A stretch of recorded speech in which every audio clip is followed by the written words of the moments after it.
আমাদের অনেকেরই মুখস্থ আছে। এই সূরাটা মাক্কি সূরা। কি সূরা? সবাই বলেন আরো জোরে।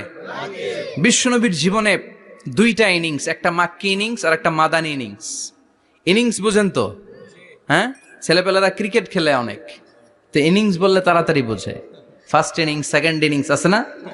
বিশ্বনবীর জীবনে দুইটা ইনিংস, একটা মাক্কি ইনিংস আর একটা মাদানী ইনিংস। এই সূরাটা আল্লাহ তাআলা বিশ্বনবীর মাক্কি ইনিংসে নাজিল করেছে। মাক্কি ইনিংসে বিশ্বনবী খুব ধীরস্থির ভাবে দাওয়াতি কাজ করতেন, ধীরে ধীরে, খুবই ধীরে। ক্রিকেটের ভাষায় বলতে গেলে ঠেকিয়ে ঠেকিয়ে খেলেছেন যাতে উইকেট না পড়ে যায়। সুবহানাল্লাহ বলেন। এটা হচ্ছে মুমিনের স্ট্র্যাটেজি, যখন যে পরিস্থিতি তখন সে কৌশল। আবার মাদানী ইনিংসে বিশ্বনবী সশস্ত্র সংগ্রাম করেছেন।